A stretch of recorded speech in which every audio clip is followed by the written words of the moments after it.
June is Pride Month, of course, and one angle that we'd specifically like to talk about today is mental health in the LGBTQ plus community. And for more on that specifically, we're now joined by Stephen Haden, the CEO of Envision U, a Colorado-based nonprofit that seeks to close gaps in behavioral health for LGBTQ plus individuals. Stephen, thanks so much for taking the time to join us here on 90s Plus Day. Yeah, it's a pleasure. Thanks so much, Chris.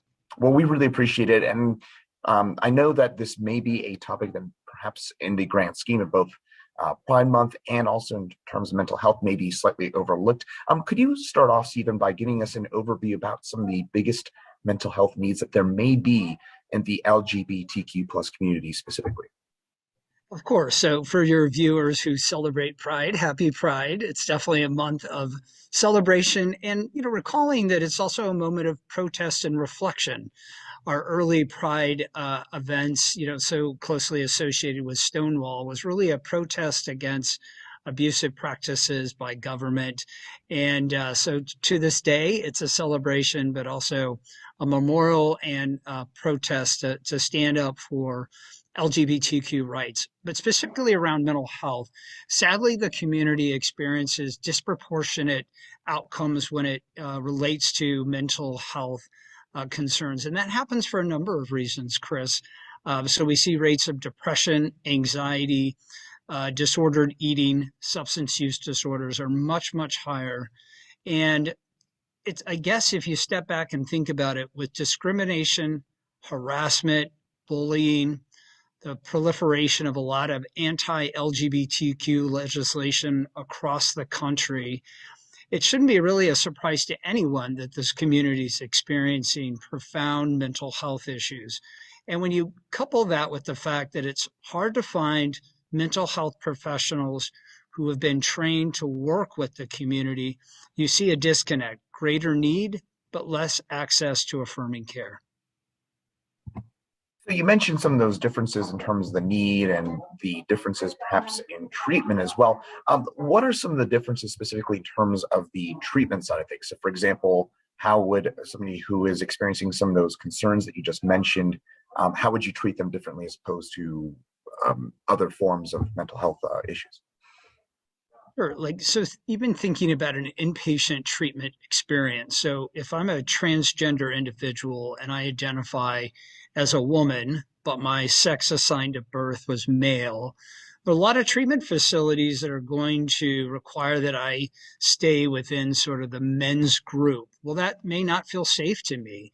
And as a result, I'm not going to get the kind of care that I need based on who my authentic gender identity and presentation aligns with. So, that's one example. The other thing, to consider is if you're not accustomed to working with individuals with intersecting marginalized identities, I think it's hard to fully comprehend that if your racial identity and your sexual orientation and gender identity are working against one another, especially as it relates to the communities in which you live, it just compounds the problem. And so when you go to search for help, it's not there, and those issues don't go away, which is why we see higher rates of suicide and overdose among members of the LGBTQ plus community.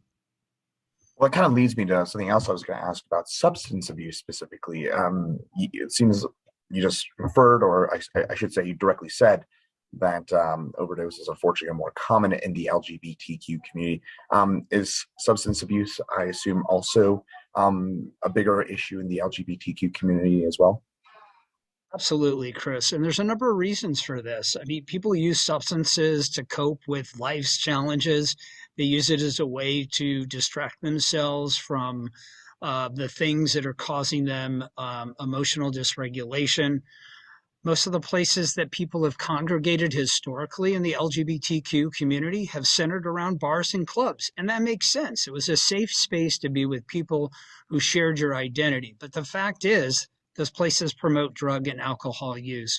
And so for a community that experiences rates of addiction at about 3 times greater than our straight colleagues and peers, then it's you've got to start thinking about like what are those safe spaces for congregation, for community that are not promoting substance use. And I can say as a person in recovery, I've been in recovery for 17 years, that it often is difficult, especially during Pride months where I want to celebrate with community, but am bombarded with messages about excessive consumption of alcohol.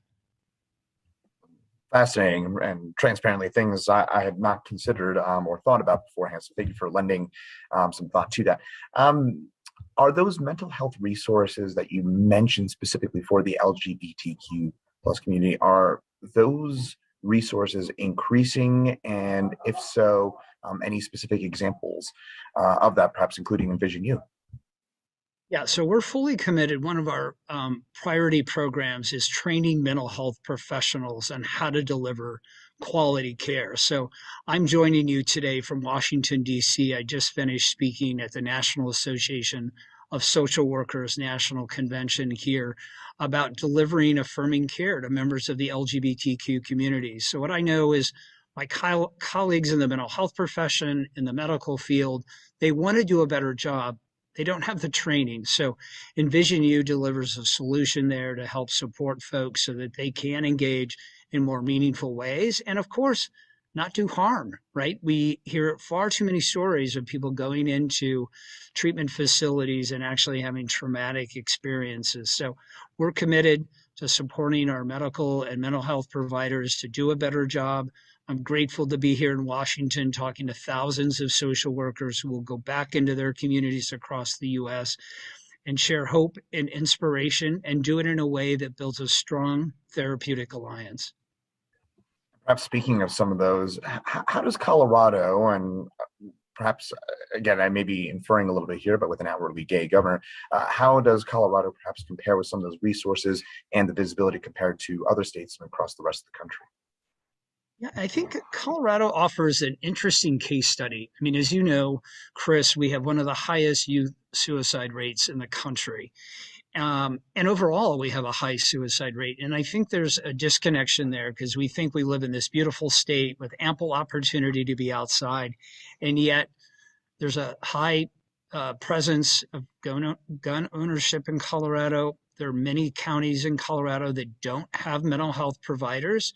So for people that are struggling, who've been raised with sort of that bootstrap mentality, I got this, I don't need help, and don't have access to care, all of those things compound to undermine a person's ability to cope.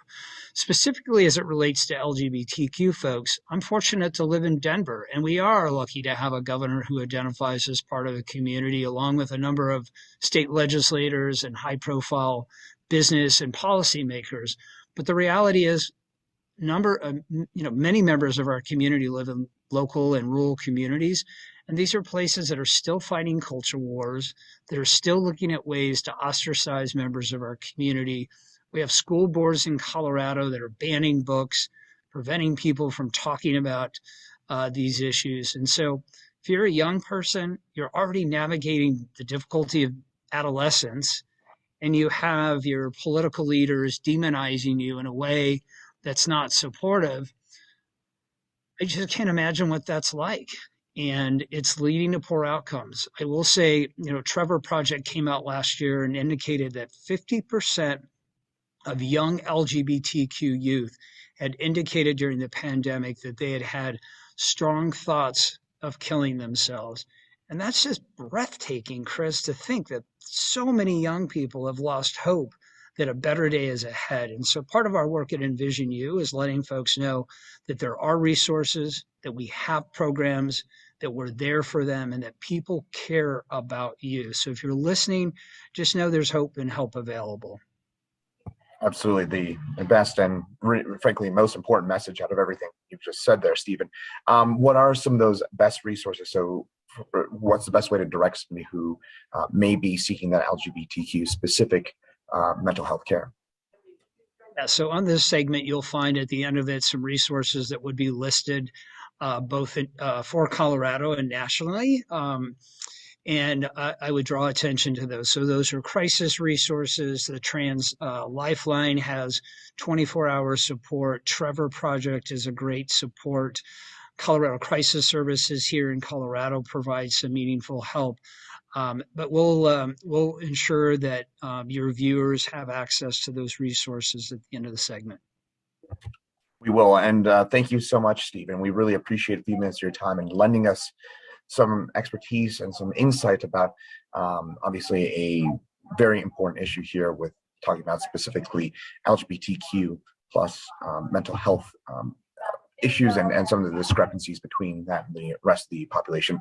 Stephen, thank you so much for taking some time to chat with us here today on 90s Plus. Great. Thanks so much, Chris.